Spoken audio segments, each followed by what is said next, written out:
Good afternoon and welcome to the digital PSAT 8-9 training. Similar to what we did for the SAT, I took the manual, kind of cut it up and annotated it. So I'm going to go through stuff. I'm going to try and go through this quickly. A lot of this is very similar, but there is some differences. So here we go. This is just information about the test itself. If you don't have the manual in front of you right now, you really should pause this and get the manual. That way you can make additional notes and highlights as we go through. There is one in your mailbox, or it's also available on the faculty website as a download. All right, so when we get to the test itself, materials we'll be picking up at 7:10 by 7:10 in the small gym, just like we did for SAT. You are going to have to do the same stuff for your room, cover up things and post this information on the board, the date, test name, PSAT 8-9, and then these 4 items here: session ID, start time, stop time, and break time. Obviously, you'll fill those in based on what's happening in the test. Session ID will be coming off the TIDE system. If you haven't watched the College Board video, that's not going to be much to you yet. You're going to want to watch that before you finish this video. We're going to collect personal belongings just like we did before. We'll collect the cell phones. It's the only thing students should be bringing. They do need to have them for the self-certification for their health. We'll have the boxes, the box tops, and the baggies in the room again, so you can put those in there. You should put their student ID with it just so you know whose is whose. They may not all have IDs. They're freshmen. They're not going to have a driver's license. If that's the case, we're just going to have to bag them as they are. We don't return them until the end after everything is over. All right, when you admit students to the room, as always, you're going to assign their seats at random. You will have cards in your box like we always do, so you can lay those out so students know where to sit. You're going to put P if they're present, A if they're absent on the attendance roster that's there. Make sure you don't allow anybody in the room that's not on your roster. Again, that's going to, especially with the digital format, that's going to cause a lot of problems. If they don't have an ID, it's okay. It's different than the SAT. Note it on the roster, no ID, but still let them in so they can take the test. All right. As always, too, they have to have the entire time provided for them. This even goes for the accommodated test. So if the student has double time, and instead of 30 minutes, it's 60 minutes, we need to make sure we're giving them that entire time. It has to expire, even if there's only one student in the room and they're done very early. Important for the digital format is you are never going to stop a session. If it needs to be stopped, I'd come to your room, or Dave would come to your room, and we would stop it for you or tell you to stop it. So you're not going to stop. You will pause if you're doing an accommodated room and they're taking a break in the middle of a session. You'd pause, but do not stop it. Please make sure you note these tasks that as the proctor you are responsible for administering. All right, timing for the different events for different types of versions of tests are right here. Make sure that you do complete the seating chart. There will be a copy of that in your box as well. As always, make sure you're vigilant, make sure you're moving around. You're not doing any activities that are not related to testing during the time that you are in the testing room. One staff member needs to be in there at all times. Again, you have a partner for that room, and you should have plenty of people, plenty of help in the pods or the hallways near your room to assist you with students using the restroom or stepping into the room to assist with TIDE or anything else related to testing. We're overstaffed, if anything, this time because there's a smaller group of freshmen with less accommodations. So we're in good shape here. During the breaks, students can't go into their bags. They shouldn't have any bags with them, but in case they do, they shouldn't be doing that. Make sure you post the break time. If they brought food, only if they brought food, they need to go outside of the designated entrance, wherever they came into the buildings where they should go. The deans or other staff will be there to supervise during that time. This is going to be challenging for them to do, though, because the breaks are much shorter here. They're only 5-minute breaks, so they probably won't be able to do that. They can use the restroom supervised, but otherwise the breaks are in the room. Again, they can stand up, they can stretch, but they should remain quiet because there are other classes testing in the next door rooms. All right. One student per break. Irregularities. If you suspect an irregularity, please contact me. There's a lot of information in here and then later on in regards to irregularities. If you're administering accommodations, you are going to want to take a look at this brief section here. And you'll have more information in the manual that Dave has provided for you. Yours will be slightly different from the one that I'm showing you. All right. This part is for proctors and monitors, so everybody should be paying attention to this. At this point right here, I'm going to tell you, if you haven't done the College Board training yet, stop this video, go do the College Board training. That way the rest of this will make much more sense in terms of the starting and the stopping of the tests, everything that you have to do along the way. If you don't already have a College Board account, you may need to, or you will need to establish one. There's links on the staff website and in the email I sent you that shows you how to do that and steps you through doing the College Board training as well. It's very important that you do that so that you know and understand how to operate the TIDE system. All right, now that you've done the College Board training, make sure that you are able to access the digital testing. Make sure you take time to study the scripts.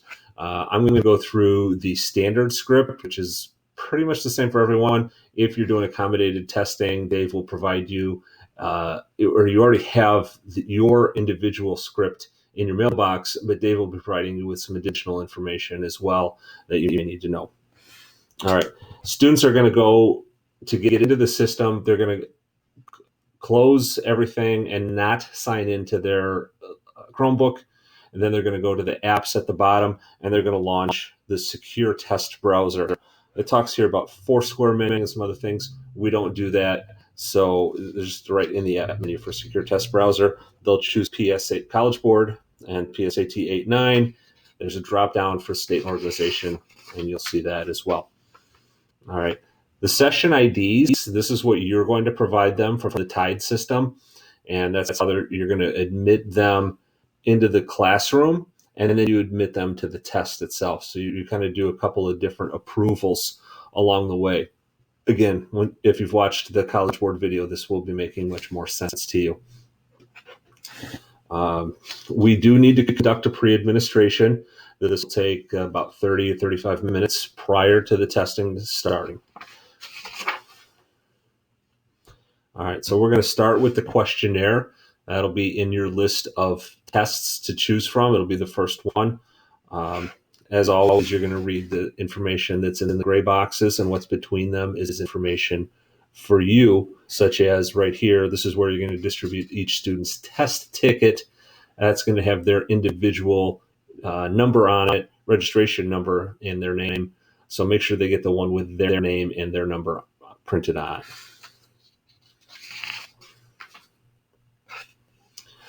This section here is for the TTS, or the text to speech. You can skip this session, except for the couple of people that are in those rooms that are using that. Again, make sure you read this prior to the test day. That way you're familiar with it and you know what you're looking at going into it. You're just going to follow the script through. Again, here there's an A and a B optional codes. We will give you a list of optional codes. What this will be is a list of students or freshman English teachers and the period that they teach. We'll want the student to mark that code. That way, when the tests are returned to us, they'll be returned in that order. It makes it much easier to distribute things later on when they return. All right. Conducting the pre-administration session on test day. That's where we are. We're then going to continue to page 50. You'll note that I've jumped from 43 to 50, cut out some pages here to make this a little bit more logical based on what College Board puts together. All right, so we're going to begin here with reading the script. Again, don't deviate from these instructions. You follow through. Students are going to answer the questionnaire. This is the collection of belongings piece in terms of the cell phones. We don't have bags or backpacks, so you're just going to collect those phones. Like we did for the SAT, you should collect those as the students enter the room. That's going to be your best bet. That way, you'll already have them by the time you get to this part of the script, and they can just sit down after you've collected those. One person check them in, one person collect the cell phones. All right, at this point here, you're going to walk around the room. You're going to check to make sure that they don't have anything that they shouldn't have. Make sure their calculators are acceptable. Any calculator is good, except ones with QWERTY keyboards. We do want to make sure anything that's wearable devices or Bluetooth headphones. We've had some issues in previous years with kids wearing their earbuds during the test. That is definitely something we don't want them doing. All right, again, QWERTY keyboards are unacceptable. Weapons and firearms are also unacceptable, so let's make sure they don't have any of this. You're now going to proceed to the appropriate script. As I said, I'm going to go through script 1, standard time. Most of what I'm going to go through is completely applicable to all of the non-standard scripts as well. There will be some distinguishing pieces for those. For example, if you're giving double time, there's some extra breaks. Again, Dave's going to give you extra information, but please continue with me, bear with me on this as we go through it, just for some important things. So the first thing here, right here, they mark as important.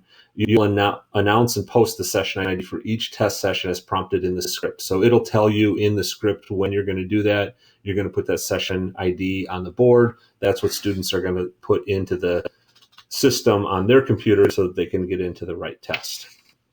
But then you'll go through the instructions. Our first test is the reading test. At this point, you should not admit any students into the room because you are now starting the test itself. Up to this, you can, but it probably won't be an issue. We'll be stopping most students if, depending on what door they come in, how they get in the building. We should be stopping them, and they shouldn't even be getting up to your room. All right. Note that the timing is starting automatically. You don't have to keep a clock. You don't have to keep a watch. And not all of the students are going to be on the same exact minute. Some of them might start a minute or so later. Some of them might have technical difficulties as we go. The system will time them individually, which means they'll stop at different times, and the system it'll tell you that as we go through. As with any other College Board exam, you're going to record your start and stop times in here. As well as the session ID that you use. This is where it's a little bit different. Walk around the room, make sure they've submitted their test, make sure everything is in the right spot, everything's progressing. Okay.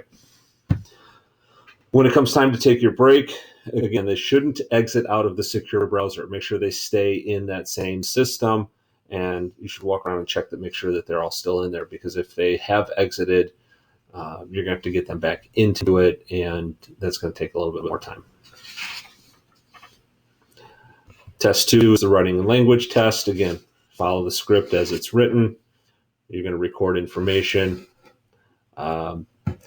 This is for math only. There's one room of math only, so if that's the room you're doing, you're going to make sure you follow this information. Okay. We go then to section 3, which is math test, no calculator. Again, you get your information for what to do in the TIDE system, information to read. Just make sure you go through this ahead of time. It's going to make things a lot easier to get through this because it's a new system that we haven't used before. The students have used this. They took this test last year in 8th grade. Same format, so they are going to be much more familiar and much more comfortable with it. It's the adults in the room that will have that uncomfortable piece. Section 4 is math test with the calculator, so we'll continue through that. When you finish that, then we have section 5, which is a variable section. That's really because we're giving the test in the fall here. Everybody's getting this variable section. It's really a research section is what it comes down to. It is untimed. It could be reading and writing. It could be math. We're not really sure. And they might not all have the same test. So they're just going to need to work through that based on whatever they get on the test. I'm sorry. It is timed. It's 20 minutes that they have for it. Is the questionnaire at the beginning that's untimed. My mistake. When we get through that, then we're going to jump to page 101. That's going to be our dismissal. You'll finish this up for the dismissal. You'll return their items. For standard testing, you'll dismiss them from the room at 11:30 and the buses will leave at 11:45. For accommodated testing that will be different, Dave will make sure that he gives you that information as well. Included in the back, I've given you some information about timing.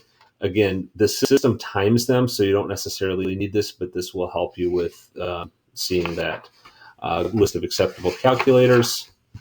This is some digital testing tools that are part of it. These are the ones that are universal that all students are able to access and get to.